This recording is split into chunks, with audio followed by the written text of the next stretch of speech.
Students, तो आज का हमारा टॉपिक है द फिलेंडर टॉम। फिलेंडर का मतलब क्या होता है वो हम स्टोरी में जानेंगे, लेकिन मैं आपको थोड़ा सा बता देती हूँ। ऐसे लोग जो कुछ काम तो नहीं करते लेकिन पैसे को बहुत ज़्यादा उड़ाते हैं। ठीक है, चलिए देखते हैं कैसे। और ये टॉम जो है एक कैरेक्टर है इस स्टोरी में ही, और वो कैसे ऐसा इंसान बना है या वो कैसा, मतलब उसके इस टॉम के बारे में हम पूरा कम्प्लीटली पढ़ेंगे। Got it? चलिए देखते हैं। When I was a very young small boy, I was made to learn by the heart certain of the fables of La Fontaine, and the moral of each was carefully explained to me. अब यहाँ पे जो हमारे writer हैं वो क्या बोल रहे हैं कि जब वो छोटे बच्चे थे तो उन्हें ला फाउंटेन, जो कि एक फ्रांस के पोइट हैं, उनकी फेबल्स पढ़ना बहुत अच्छा लगता था, या उनकी फेबल्स वो बहुत दिल से पढ़ते थे। फेबल्स क्या होती है? तो फेबल्स ऐसी छोटी स्टोरी यानी शॉर्ट स्टोरीज होती हैं जो एनिमल्स पर लिखी होती हैं, लेकिन उनसे हमें कोई ना कोई मोरल मिलता है, कोई ना कोई लेसन सीखने को मिलता है। Got it? आगे देखिए। And the moral of each was carefully explain to me. और उन सभी, मतलब कि उनकी जो फेबल्स ला फाउंटेन की वो पढ़ते थे वो बहुत अच्छे से उन्हें समझ में आ जाती थी, उनका मोरल उन्हें समझ में आ जाता था।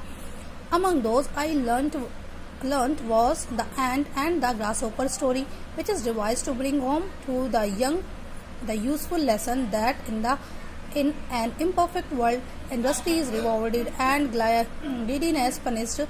In this admirable fables, wait यहाँ तक है, यहाँ फुल स्टॉप है, सॉरी मैंने देखा नहीं। तो यहाँ तक हम इसका पहले एक्सप्लेनेशन देखते हैं। तो यहाँ पे क्या है कि अमंग दोस यानी कि उनकी फेबल्स में से ही उन्होंने एक कौन सी पढ़ी थी? The ant and the grasshopper. ये उस फेबल का स्टोरी का नाम था। ठीक है, और वो एक ऐसी स्टोरी थी, उसको मतलब इतने अच्छे से डिज़ाइन किया गया था, उसको ऐसे लिखा गया था। डिवाइस मतलब यहाँ पे है कि उसको ऐसे ड्राफ्ट किया गया था कि वो टू ब्रिंग होम मतलब होता है किसी को आसानी से समझ में आना, कि एक छोटे से बच्चे को भी आसानी से वो समझ में आ जाती थी, उसका जो लेसन होता था वो समझ में आ गया था। इस स्टोरी की बात कर रहे हैं राइटर। ठीक है, कि इसका जो लेसन है वो आसानी से छोटे बच्चे को भी समझ में आ जाता था कि इस हमारा जो इम्परफेक्ट वर्ल्ड है, यानी हमारे वर्ल्ड में सारी चीज़ें परफेक्ट तो नहीं है, तो हमारा जो इम्परफेक्ट वर्ल्ड है उसमें इंडस्ट्री इज़ रिवॉर्डेड। यानी इंडस्ट्री यहाँ इन द सेंस है कि ऐसा मतलब कि काम को जो हार्डवर्क करता है उसको रिवॉर्ड मिलता है, और जो काम नहीं करता है या फिर आप बोल सकते हो कि सीरियस नहीं रहता अपनी लाइफ को लेके, हार्डवर्क को लेकर टाइम पास करता है, उसको पनिशमेंट मिलती है। ठीक है। In this admirable fable the ant spend a laborious summer gathering food for the coming winter while the grasshopper spend all the time sitting on the grass and singing songs. तो यहाँ पे आगे क्या बता रहे हैं वो कि मतलब इस स्टोरी के बारे में ही बता रहे हैं कि इसमें उन्होंने क्या देखा था। ये बहुत ही प्रशंसनीय फेबल थी। एडमिरेबल मतलब प्रशंसनीय। ठीक है, कैसी स्टोरी थी? बहुत अच्छी स्टोरी थी।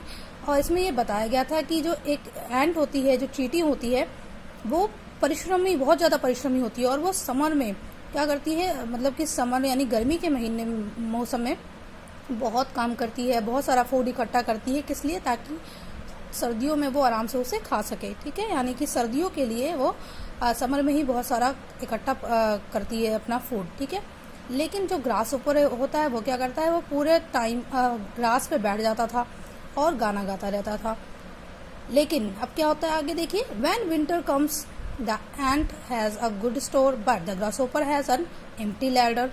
तो क्या होता है कि जब विंटर आ जाती है तो अब चींटी ने तो बहुत सारा इकट्ठा कर रखा है, तो उसके जो गोदाम्स हैं या फिर आप बोलते हो उसका जो स्टोर प्लेस है, वहाँ पे बहुत सारा फूड स्टोर हो चुका, अच्छा खासा उसने इकट्ठा कर रखा है। लेकिन जो ग्रासहोपर है उसका लार्डर बिल्कुल खाली है, यानी स्टोर रूम बोल सकते हो आप लार्डर का मीनिंग। ठीक है, स्टोर रूम पूरा खाली हो रखा है, क्योंकि उसने तो बस गाना गाने में समय बिताया था।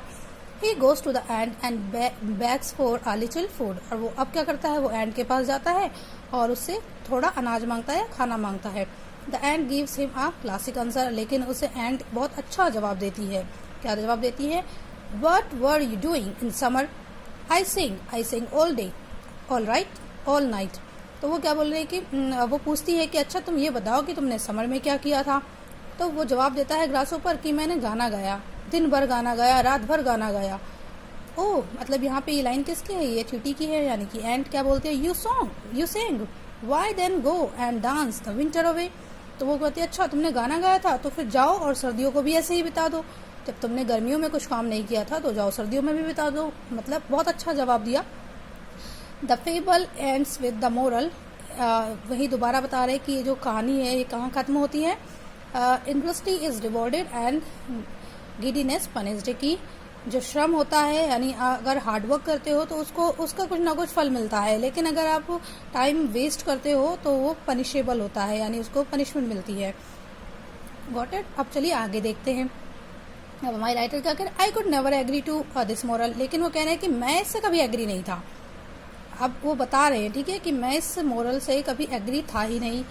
माई sympathies were with the grasshopper and for sometimes I never saw an ant without putting my foot on it. अब वो क्या कह रहे हैं कि मेरी जो संपत्ति थी यानी सहानुभूति थी वो किसके साथ थी, ग्रासहोपर के साथ। और फॉर सम टाइम कभी कभी मतलब कुछ समय के लिए तो मैं क्या करता था, मैं कभी देखता ही नहीं था चींटियों को without putting my foot on it, मतलब उनके ऊपर बिना पैर रखे मैं उनको देखता ही नहीं था। ठीक है। The other day when I so my friend George Ramsay taking lunch by himself in a restaurant, the fable again comes to my mind। अब वो आगे क्या कहने हैं कि अगले दिन क्या हुआ कि मैंने अपने फ्रेंड को, अब ये यहाँ से एक्चुअली आपकी स्टोरी सुनी हुई तो आपके बचपन की बात वो बता रहे थे राइटर, ठीक है, लेकिन यहाँ से एक्चुअल में स्टोरी शुरू होती है। तो वो यहाँ पे क्या बोल रहे हैं कि अगले दिन क्या हुआ कि मैं अपने फ्रेंड को, मैंने अपने एक फ्रेंड को देखा जिसका नाम था जॉर्ज रामसे, और वो क्या कर रहा था, वो लंच ले रहे थे अकेले, मतलब लंच खा रहे थे दोपहर का भोजन रेस्टोरेंट में। और जब उन्होंने अपने फ्रेंड को देखा तो क्या हुआ कि वो फेबल उन्हें दोबारा याद आ गई, उनके माइंड में दोबारा आ गई। I had never seen anyone in such deep gloom. वो कहते हैं कि मैंने कभी भी इस तरह का सैडफुल, मतलब कि ऐसा कोई इंसान नहीं देखा जो इतना गहराई से सैडनेस यानी कि बहुत ज़्यादा उदास हो, दिल से दुखी हो। He looked as though the burden of the world the whole world sat on his shoulder. उसको देख के ऐसा लग रहा था जैसे कि पूरी दुनिया का जो बोझ है वो उसके कंधों पर आ गया है। I was sorry for him, मुझे बहुत दुख हो रहा था। I suspected at once that his younger brother Tom has again caused him some trouble. फिर मुझे थोड़ा संदेह हुआ, क्या संदेह हुआ कि शायद ये अपने यंगर ब्रदर यानी अपने छोटे भाई टॉम ने इनको किसी परेशानी में फिर से डाल दिया है। ठीक है। I went up to him and held out my hand.